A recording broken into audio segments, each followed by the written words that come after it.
अस्सलाम वालेकुम। मेरा नाम खालिद है और मैं एक लॉयर हूँ। आज का जो मेरा वीडियो का टॉपिक है वो है साइबर क्राइम को आप कैसे रिपोर्ट कर सकते हैं। काफ़ी ज़्यादा मेरे दोस्त, मेरे जानने वाले मुझसे पूछते हैं कि अगर हमें कोई फेसबुक, व्हाट्सएप या ट्विटर या किसी भी सोशल मीडिया प्लेटफॉर्म पे अगर कोई हमें तंग करता है या हमारी मर्ज़ी के ख़िलाफ़ कोई हमें ऐसी पोस्ट या मैसेज सेंड करता है तो या थ्रेट करता है किसी भी तरह इंटरनेट के थ्रू, तो हम उसके ख़िलाफ़ क्या एक्शन ले सकते हैं, हम उसके ख़िलाफ़ कैसे एक्शन ले सकते हैं। जैसे आम ज़िंदगी में, रोज़मर्रा ज़िंदगी में किसी का कोई राइट इन्फ्रिंज होता है, कोई हक तलफ़ी होती है किसी की, या किसी के साथ कोई लड़ाई होती है, झगड़ा होता है, या किसी के घर डकैती होती है, चोरी होती है, तो उन हालात में तो सबको पता चल चुका हुआ है कि एफ़आईआर करवानी होती है। और किस तरह करवानी होती है ये भी कुछ लोगों को नहीं पता। इसके बारे में भी मैं वीडियो बनाऊंगा कि एफ़आईआर आप किस तरह करवा सकते हैं और ये आपका हक है। फ़र्स्ट इन्फॉर्मेशन रिपोर्ट ये आपका राइट है। आप किस तरह एफ़आईआर करवा सकते हैं, और अगर पुलिस आपकी एफ़आईआर नहीं काटती तो आपके पास क्या क्या अदर प्लेटफॉर्म्स हैं जिनके थ्रू आप एफ़आईआर करवा सकते हैं। तो खैर, इसमें मैं बाद में वीडियो बनाऊंगा। तो अभी जो हमारा टॉपिक है वो साइबर क्राइम से रिलेटेड है कि साइबर क्राइम की रिपोर्ट कैसे की जाती है, इसकी एफ़आईआर कैसे करवाई जाती है, अपने आप को महफूज किस तरह किया जाता है। तो इसमें सबसे पहले जो समझने वाली चीज़ है वो ये है कि साइबर क्राइम्स क्या है और कौन कौन से ऐसे क्राइम्स हैं जो साइबर क्राइम के सर्कल में आते हैं। तो इसमें सबसे पहले ये जो इसकी डेफिनेशन है वो क्लियर कर लेते हैं कि साइबर क्राइम है क्या। कोई भी क्राइम जो इंटरनेट के थ्रू हो वो साइबर क्राइम है।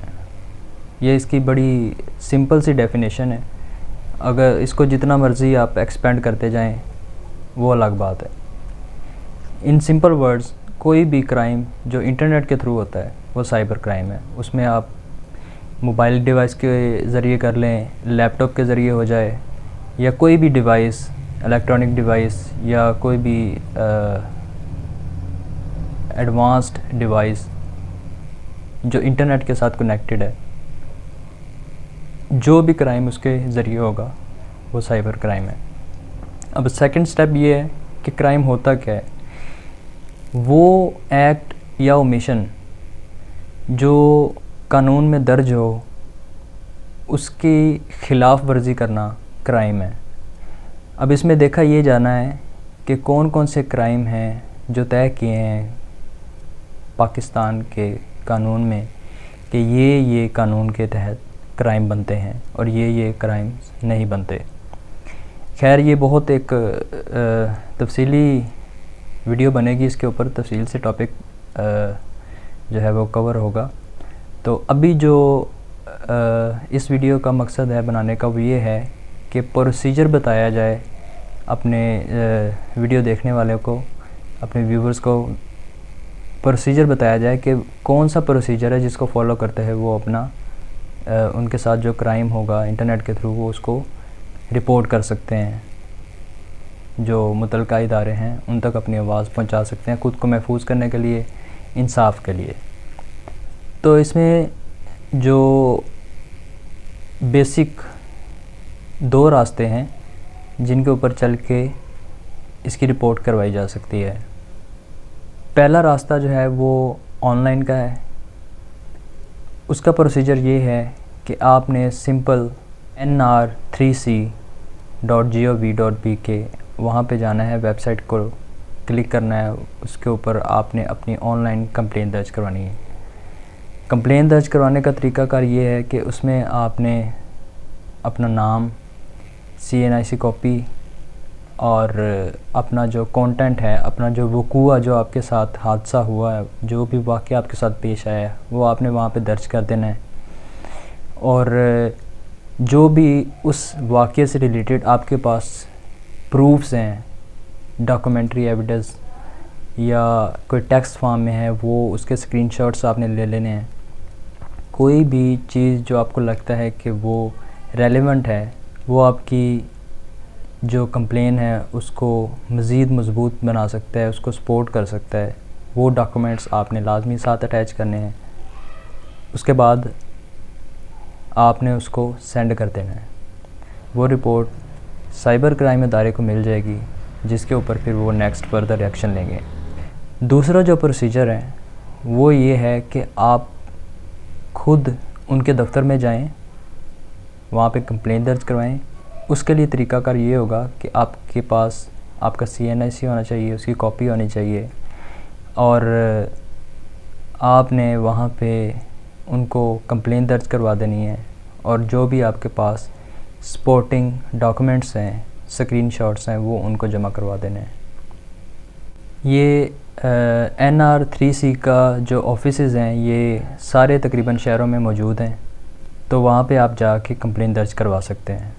जब आप ऑनलाइन एप्लीकेशन दर्ज करवाते हैं तो उसके बाद भी प्रोसीजर नेक्स्ट स्टेप्स यही होते हैं, और जब आप इन पर्सन जाते हैं तब भी नेक्स्ट स्टेप्स यही होते हैं। बस फ़र्क ये है कि ऑनलाइन में आप की जो कंप्लेन है वो ऑनलाइन दर्ज हो जाती है, और इन पर्सन आपको जाके खुद करवानी पड़ती है। अच्छा, नेक्स्ट प्रोसीजर क्या है? नेक्स्ट प्रोसीजर ये है कि जब आपकी कंप्लेन दर्ज हो जाती है, चाहे वो ऑनलाइन हो या इन पर्सन हो, उसके बाद एक IO, जिसको इन्वेस्टिगेशन ऑफिसर बोला जाता है, वो इदारे की तरफ से अलॉट हो जाता है। वो आपको कॉल करता है, बुलाता है अपने पास, और आपकी स्टेटमेंट लेता है। वही स्टेटमेंट जो आपने अपनी कंप्लेन में दर्ज करवाई होती है, वही आपने उसको तफसील के साथ बतानी होती है।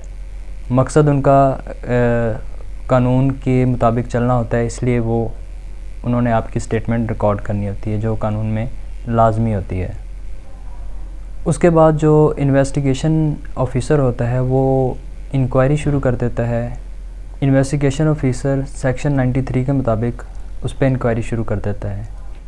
इंक्वायरी में डाटा कलेक्ट किया जाता है, जिसमें फेसबुक, व्हाट्सएप या जो भी सोशल मीडिया प्लेटफॉर्म से रिलेटेड आपकी कंप्लेन है, उस कंप्लेन से रिलेटेड जो भी डाटा होता है वो इकट्ठा किया जाता है। वो डाटा कहाँ से इकट्ठा किया जाता है? वो PTA से, PTCL से, सारी सेलुलर सर्विसेज कंपनीज़ जो हैं जैसे यूफोन, जैज़, टेलीनॉर वगैरह, जिससे रिलेटेड आपका कंप्लेन है, उनसे डाटा इकट्ठा किया जाता है। उसमें IP डाटा भी होता है। डाटा इकट्ठा करने के बाद जो मुल्ज़िम होता है आपका, जिसके ऊपर आपने इल्ज़ाम लगाया होता है, उसको अरेस्ट किया जाता है, बशर्ते कि उनके पास प्रूफ्स आ जाएं कि ये वाकई जो आपकी कंप्लेंट आपने दर्ज करवाई थी उसके मुताबिक उसने जुर्म किया है। उसको अरेस्ट करने के बाद फिर नेक्स्ट प्रोसेस FIR का होता है, जो वो इदारा खुद ही करवाता है। फिर उसके बाद उसको कोर्ट में पेश किया जाता है, और नेक्स्ट उसका फिर ट्रायल शुरू होता है, जो एक बहुत लंबा प्रोसीजर है, जिसको हम बाद में डिस्कस करेंगे एक अलग वीडियो में, कि ट्रायल किस तरह चलता है, कौन कौन सी चीज़ें होती हैं, और ट्रायल में साबित होने के बाद क्या होता है, और जुर्म साबित ना हो तब क्या होता है। तो ये वो प्रोसेस था जिस पे चल के जो मेरे दोस्त जानने वाले हैं, जो ये वीडियो देख रहे हैं, आपको कोई भी फेसबुक पे, व्हाट्सएप पे अगर कोई तंग करता है तो आप इस प्रोसेस के थ्रू उनके ख़िलाफ़ एक्शन ले सकते हैं। नेक्स्ट वीडियो में मैं ये बताऊंगा कि साइबर क्राइम्स कौन कौन से होते हैं और कितनी इक़साम के साइबर क्राइम्स होते हैं। Thank you. अल्लाह हाफिज़।